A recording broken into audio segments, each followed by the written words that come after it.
Ó, eu vou te falar, eu tinha uma vergonha desgramada de vender. Quando eu era moleque, eu era um cara bem mais tímido, não era o cara que tinha maior extroversão e tudo. Então, no momento que eu comecei a ter que vender na minha vida, eu me sentia muito mal, porque quando você imagina um vendedor, né, o que é que vem na tua cabeça? Eu acho que a visão tradicional da maioria das pessoas é aquele vendedor de carro usado, aquele cara que quer te empurrar algum produto, aquele cara que tem que ser meio que carismaticão ali para poder te convencer. E lógico, isso faz parte do processo de venda de alguma forma, mas eu não tinha aquele perfil de ser aquele vendedorzão e tal. E aí apareceu uma coisa na minha vida que me fez finalmente ficar bem mais tranquilo com o vender, que foi essa tal dessa ferramenta do Spin Selling. E ela é super legal porque ela tira um pouco dessa perspectiva, dessa pressão de que você tem que pressionar o cliente, você tem que fazer um pitch maquiavélico. Pitch sempre tem que ser feito, né? Você sempre tem que apresentar o seu produto. Mas o caminho que o Spin Selling traz, ele é muito mais leve, é muito mais tranquilo. Eu gosto muito, uso em todas as minhas vendas praticamente. E uma coisa interessante, eu vou passar para vocês aqui a metodologia do Spin Selling, tá? Mas o que eu quero que você tire desse vídeo aqui não é nem especificamente como usa cada detalhe da metodologia. É muito mais sobre qual é a ideia geral, qual é a visão geral por trás do Spin Selling. Se você entender essa vibe, essa mecânica, fica muito mais fácil você vender com naturalidade, sem parecer um chatão. Com essa ferramenta do Spin Selling, você vai aprender a vender de forma muito mais natural, gerar desejo natural no teu cliente e aprofundar o relacionamento com ele. Sem mais delongas, vamos para cima. Primeiro de tudo, eu quero te perguntar, quem é que vende mais? O vendedor que fala mais ou o que fala menos? Pensa aí. Os autores do livro Spin Selling, lá em 1988, eles fizeram uma análise com 35 mil calls de vendas, 35 mil entrevistas para entender qual era o tipo de vendedor que vendia mais.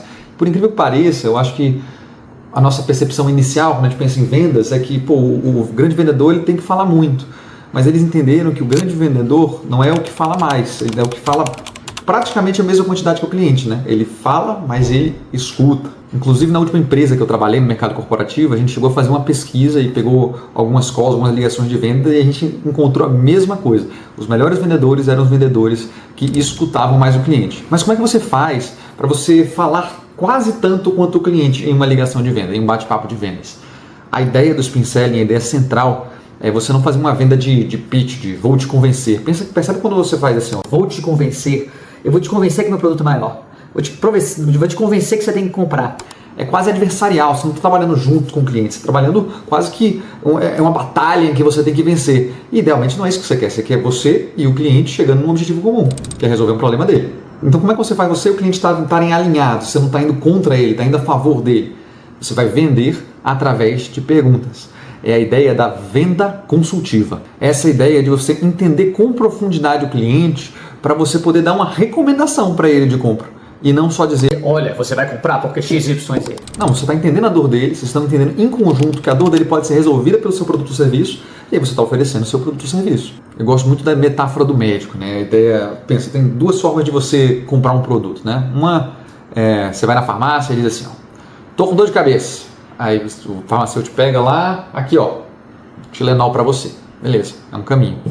Mas tem um outro caminho também, que é muito mais consultivo, que é a ideia do médico. Você vai no médico e você fala, ó, doutor, tô com dor de cabeça. E o doutor vai responder, como é que tá teu estilo de vida? Você tá se alimentando bem? Tá sob muito estresse? Tá dormindo bem? Ele vai buscar entender qual é a causa raiz por trás daquela dor de cabeça. Se for o caso, ele vai até te pedir para fazer um exame. Você vai lá e faz o exame, vê se tem algum problema, volta.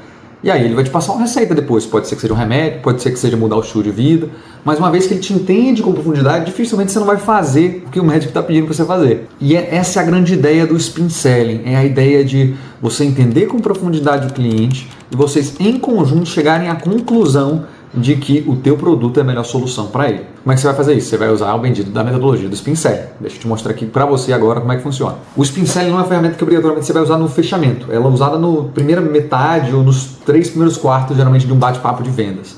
E a ideia dele não é obrigatoriamente você ter um roteiro fixo, mas é você ter um vocabulário, um repertório de perguntas para você fazer para o seu cliente. Vão ter 4 tipos de perguntas que você vai ter que fazer. Pergunta S, P, I e N, que seria justamente situação, problema, implicação e necessidade. Você vai ter que ter no teu vocabulário aí, nas tuas formas de interagir com o cliente, perguntas que vão identificar essas 4 coisas aqui nessa ordem. Situação, problema, implicação e necessidade. começando por situação. E enquanto eu te explico aqui os 4 elementos do Spin Selling, vou usar um exemplo aqui para ficar mais fácil de entender. Vamos supor que você chegou numa call de venda comigo aqui, atrás de uma mentoria de comunicação.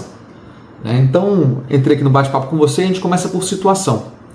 Eu vou te fazer perguntas para entender qual é a tua situação atual, o que é que você faz, como é que você usa a sua comunicação no seu dia a dia, por que aquilo ali é importante para você. A partir do momento que eu entendo quem é você ali por cima, qual é a tua idade, o que você está fazendo na tua vida, qual é o momento que você está, até quais são os teus objetivos, aí eu começo a elaborar os problemas. Tá, mas quais são os problemas que você passa em relação à sua comunicação hoje? A pessoa vai me dizer, não, eu sou tímido, então, não consigo estruturar bem meu pensamento, não consigo gravar aqui e falar com a câmera, eu tenho dificuldade de falar em público. Cada dor dessa vai fazer com que eu lide com a ligação de vendas de uma forma um pouco diferente. E aí é muito importante você entender não só o problema superficial, assim, por exemplo, eu sou tímido, mas o que é que está por trás daquele eu sou tímido? Como é que a pessoa é prejudicada por aquilo ali? É aí que a gente entra na implicação. Putz, você é tímido, mas por que ser tímido é um problema para você? O que é que você perde sendo tímido? Você está tendo dificuldade de falar em público. Está tendo dificuldade com oratória. Quais são os problemas que isso gera para você? Putz, eu ter dificuldade com oratória faz com que toda vez que eu vá para uma reunião, eu fique nervoso. A ideia da implicação é a hora de você entender quais são as consequências da pessoa permanecer com aquele problema. Né? Então, toda vez que eu vou para uma reunião, eu fico muito nervoso, eu fico vermelho, eu fico agoniado. Mas tá bem. Então, me fala um pouquinho mais de qual é a sensação que você passa quando você está nessa reunião. Não, é muito ruim, eu sinto um frio na barriga ruim, eu fico com muito medo do julgamento. Então você vai explorar aquela dor da pessoa, vai querer entender com profundidade qual é a dor daquela pessoa. Geralmente na etapa da implicação também, que eu jogo alguns elementos como, como seria a tua vida se você resolvesse esse problema? Eu não gosto tanto dessa, mas muita gente usa, se você não resolver, se não fizer nada, o que é que vai acontecer com você daqui a 3 anos? E aí você vai instigando o cliente. Percebe que esse momento todo aqui eu ainda não peguei e falei de produto. Eu só falei do cliente. Eu acho que a maioria das pessoas, quando vai estar em um contexto de vendas, e alguns mentorados meus já passaram por isso, é tipo, eu chego no contexto de vendas e já quero falar do meu produto especificamente. Vou falar produto. Mas percebe que o Spin Selling não é sobre o produto. É sobre o cliente, é sobre entender ele com profundidade, é sobre ele se abrir para você. É quase um momento terapia. Depois que você entendeu as implicações de resolver ou de não resolver o bendito do problema do cliente, você vai para o N, que é necessidade. Cliente, então dito isso tudo que a gente conversou, é importante para você hoje resolver esse problema? Faz sentido eu te mostrar um pouquinho aqui como é que eu posso te ajudar? Quando você faz esse caminho, entender a situação, navegar pelo problema do cliente, entender as implicações, o que é que acontece se você não resolver aquele problema, aprofundar, entender com profundidade o problema, a implicação é justamente você entender com profundidade o problema, e depois você direcionar para uma necessidade, entender se a pessoa quer um produto, ficou muito mais liso. Mas sabe, quem tomou a decisão de dar um próximo passo foi o cliente. Ele que está pedindo para ver quais são as suas soluções. Ele que está pedindo para ver quais são os teus produtos. Dessa forma fica muito mais liso. E você pode levar pelo menos esses primeiros 50%, 70% da call de venda com um tom de amizade, de estar colaborando com o cliente. E não de vou te convencer. Depois você vai para fechamento, que aí é papo para outro vídeo, muda um pouquinho a dinâmica. É outra brincadeira. Mas eu gosto muito disso aqui. Vou te dar mais 3 exemplos na prática de como é que funcionaria o Spin Selling. Primeiro exemplo, vamos dar um exemplo que você é dono de uma agência de marketing e aí você chegou aqui para trocar uma ideia com um empreendedor, com uma pessoa que tem um negócio hoje. Imagina aí, quais são as perguntas que você, se fosse dono de uma agência de marketing, iria fazer para descobrir se existe ou não demanda para o teu produto? Provavelmente algumas das perguntas que você poderia fazer seriam do seguinte caminho, começando por situação: como é que está a tua empresa hoje? Quais são tuas metas? Quais são os seus objetivos de curto prazo, de longo prazo?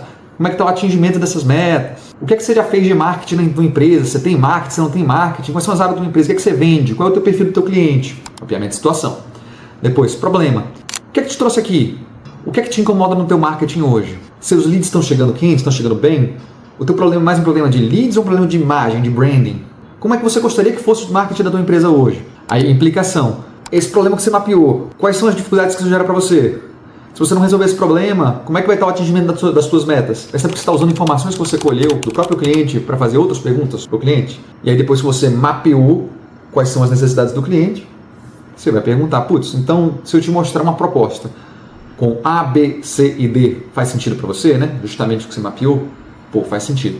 Papos de venda vão variar, né? Alguns você vai conseguir fazer uma oferta na mesma reunião inicial de diagnóstico. Em outros contextos você vai ter que fazer reuniões separadas. Eu imagino que para uma agência de marketing provavelmente seriam necessárias reuniões separadas, a não ser que você tenha todos os seus produtos muito bem estruturados. Segundo exemplo, esse aqui eu trabalhei muito quando eu estava no mercado corporativo, que é assessor de investimentos. Eu trabalhava no mercado financeiro numa área de treinamento comercial, então isso aqui eu vi muitas vezes. No caso de um assessor de investimentos, o que seria perguntar para o seu cliente? Quanto tempo você investe? Quanto valor você tem para investir? Onde é que estão seus ativos hoje? Para que você quer investir? Quais são os objetivos da sua carteira? Como é que você está alocado hoje? Você é conservador? Você é agressivo? O que é muito importante no contexto de assessor de investimentos, né? Quais são seus objetivos de longo prazo? É comprar uma casa? É comprar um carro? É fazer uma viagem? E o que é muito legal no caso do assessor de investimentos, tudo que você vai fazer relacionado ao dinheiro da pessoa, você pode atrelar sempre o objetivo final dela. Porque o dinheiro dela render e ela ter aquele patrimônio disponível é o que vai viabilizar os sonhos dela, né? Olha que coisa interessante. Depois você vai buscar identificar os problemas na carteira do cliente. Cliente, como é que está a tua exposição a tal ativo? Você está diversificado hoje ou você só está em renda fixa? Não vou entrar muito nas tecnicalidades de mercado financeiro. E aí você vai para a aplicação. Cliente, se você não ajustar aqui tua carteira hoje, se você não aumentar teu aporte hoje, como é que vai ficar o atingimento daquele teu objetivo de longo prazo que você queria? Você acha que vai conseguir ou não vai conseguir? E por último, você vai para a necessidade. Seria interessante então eu mostrar uma carteira para você que está mais de acordo com os seus objetivos?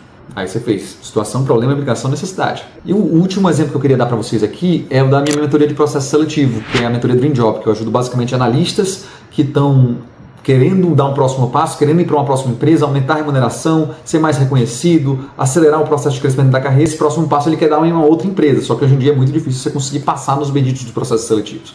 Então eu ajudo a galera tanto a ajustar currículo e etc, como se preparar para a entrevista e maximizar o número de entrevistas para conseguir essa próxima vaga que a pessoa está buscando e conseguir pelo menos 30% a mais de salário. Quando eu chego num bate-papo desse, né, de vendas, e eu vou jogar o spin selling, o que é que eu vou querer entender? Por que é que você quer mudar de emprego? O que é que você já fez? O que é que está funcionando? O que é que não está? Quantas entrevistas você já fez? Como é que está teu currículo? Quais foram as tuas experiências? Entendi a situação. Daí problema. O que é que não está funcionando? Em que partes que você para no processo seletivo? Você está fazendo um volume suficiente de entrevistas? Ou não? Implicação. Se continuar dessa forma, quando você acha que você vai conseguir a tua próxima vaga? E necessidade, né? Dito isso tudo que a gente entendeu, esses gargalos que a gente identificou no teu processo, faz sentido eu te mostrar uma proposta?